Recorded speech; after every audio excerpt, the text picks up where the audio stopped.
Li Jaha membuka matanya. Ia tersadar di sebuah ruangan yang terasa familiar.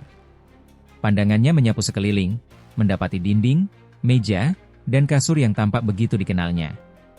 Ini, kamarku? Dalam hati, ia bertanya-tanya. Apa yang terjadi? Jika ini benar kamarnya, berarti aku kembali ke masa lalu? Jaha menatap tangannya. Tubuhnya terasa lebih muda. Ia lalu mengingat sesuatu. Usiaku sekitar 20 tahun ketika tinggal di sini. Kalau aku benar-benar kembali ke masa lalu, bukankah ini kesempatan emas? Aku bisa mulai melatih seni bela diriku lebih awal. Jika aku berlatih lebih keras dan lebih cepat, aku bisa menjadi lebih kuat dibanding kehidupan sebelumnya. Senyum penuh semangat muncul di wajahnya. Namun, saat ia menyentuh bibirnya, ia merasakan sesuatu yang aneh, luka goresan. Apa aku dipukuli? Kapan itu terjadi? Merasa ada yang tidak beres, Jaha bangkit dan berjalan menuju ruang tengah. Begitu sampai di sana, matanya membelalak. Ruangan itu berantakan. Benda-benda berserakan, kursi terbalik, dan lantai kotor. Jaha terdiam sejenak. Lalu, seolah pecahan ingatan lama kembali menghantamnya, ia bergumam, jadi ini waktu itu? Kilasan masa lalu. Di dalam penginapan, dua pelanggan tengah duduk menikmati makanan mereka. Salah satunya menatap Jaha dengan penuh minat. Hei bocah pelayan. Aku dengar kau mati-matian menabung. Sebenarnya untuk apa uang itu? Saat itu, Jaha masih naif dan polos. Ia tidak ingin mengatakan bahwa tabungannya diperuntukkan bagi dirinya sendiri setelah kehilangan orang tua. Maka, ia memilih menjawab dengan bercanda. Sebenarnya, aku bermimpi mendengarkan lantunan lagu Chaehyang di rumah bordil Plum Blossom. Itu hanya mimpi sederhana seorang pelayan. Namun, candaan itu justru menjadi bumerang. Rumor aneh mulai menyebar dari mulut ke mulut. Orang-orang mulai bergunjing. Kau dengar itu? Pelayan dari penginapan Jaha katanya ingin tidur dengan Chaehyang. Itu sebabnya dia bekerja mati-matian untuk menabung. Hah? Dasar pecundang. Pantas saja dia begitu gigih. Kupikir dia punya tujuan mulia, ternyata hanya itu alasannya. Kembali ke masa sekarang. Jaha mengepalkan tangannya. Itu hanya lelucon. Aku bahkan tidak pernah memikirkan Chaehyang. Tapi rumor itu telah tersebar luas. Dan akibatnya, mereka memukuliku serta mengacak-acak penginapanku. Hanya karena itu. Ia menarik napas dalam-dalam. Kemarahannya mendidih, tapi ia tahu ada hal yang lebih penting untuk dilakukan. Tubuhku harus diperiksa dulu. Setelah itu, aku akan menentukan langkah selanjutnya. Jaha pun duduk bersila dan mulai bertapa. Energi Ki-nya berputar, meresap ke dalam tubuhnya, mencoba merasakan setiap perubahan yang terjadi. Namun, tiba-tiba, sesuatu terasa berbeda. Ini, energi Ki? Jaha terkejut. Dalam kehidupannya dulu, dia tidak pernah memiliki energi Ki di usia ini. Tapi sekarang, jumlahnya begitu besar. Sebuah senyuman perlahan muncul di wajahnya. Entah bagaimana ini bisa terjadi, tapi ini keberuntungan besar. Baiklah, saatnya mulai kembali mempelajari seni bela diri Journey Through the Distant Golden Land. Waktu berlalu hingga malam tiba. Jaha yang telah melakukan kultivasi masih tidak percaya dengan pencapaiannya. Bahkan dengan pengalamannya di kehidupan sebelumnya, perkembangan ini terasa sangat cepat. Aku sudah mencapai tahapan pertama secepat ini, pikirnya dengan takjub. Kemudian, ia teringat kata-kata terakhir dari pria tua misterius itu. Ini adalah pilihan terbaik yang bisa kuberikan padamu. Aku sudah memberimu hadiah terbaik yang akan kau terima. Jaha merenung. Jadi ini maksudnya? Energi Ki yang kurasakan dalam tubuhku. Mungkinkah ini berkaitan dengan Heavenly Jade yang kutelan waktu itu? Namun, ia segera menyadari sesuatu. Lebih dari setengah energi Ki dalam tubuhnya seolah tidak bergerak, tertahan di suatu tempat yang tidak bisa ia akses.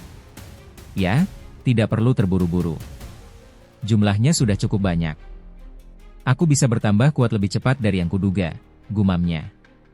Dengan perasaan puas, ia memutuskan untuk berjalan-jalan di prefektur Iliang, tempat yang penuh kenangan di masa lalunya.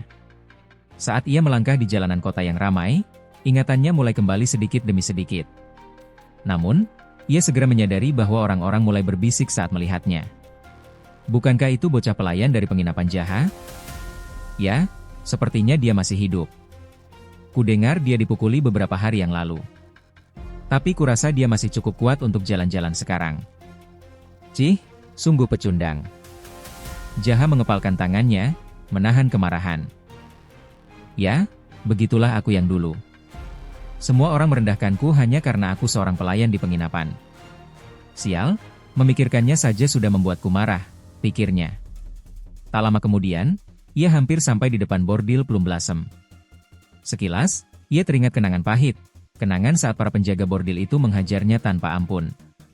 Apa kau sinting? Kau berusaha tidur dengan wanita terbaik di bordil kami? Bisa-bisanya pelayan rendahan mengincar Cha Yang. Akan kupastikan kau tidak akan pernah mengatakan itu lagi. Jaha menghela napas dalam. Padahal aku tidak pernah mengatakan hal semacam itu. Ia melihat ke arah bordil dan mendapati Cha Yang menatapnya dengan pandangan penuh hinaan, seolah ia benar-benar bajingan seperti yang orang-orang katakan. Setelah dipukuli, ia kembali ke penginapan dalam keadaan babak belur, sementara orang-orang hanya tertawa dan bergosip. Dia baru saja dipukuli, kan?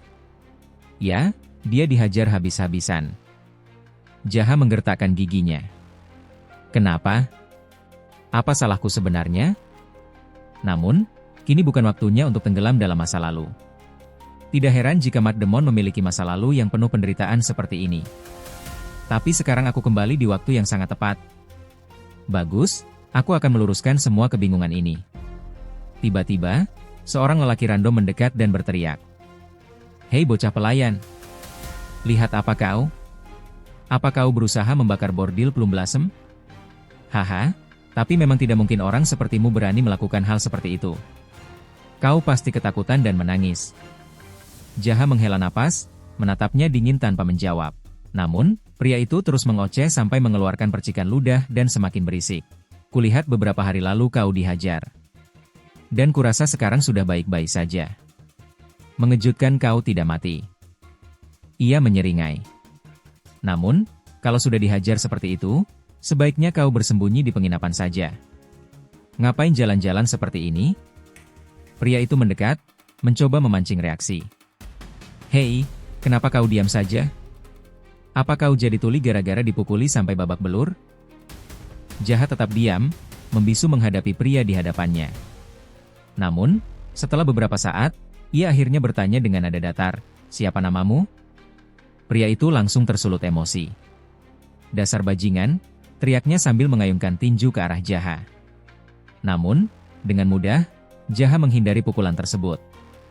Dalam satu gerakan cepat, ia melayangkan pukulan telak ke dagu pria itu. Duk! Pukulan itu begitu kuat hingga pria tersebut terpental ke belakang, jatuh ke tanah, dan langsung tak sadarkan diri. Jaha menatapnya sebentar, lalu menghela napas. Padahal aku cuma tanya namanya.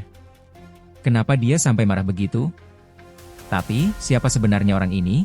Gumamnya dalam hati. Tanpa memedulikan pria yang terkapar, Jaha kembali melangkah maju. Tujuannya jelas, bordil Plum Blossom. Setibanya di depan gerbang, ia disambut oleh seorang penjaga yang langsung mengenalinya. Hei!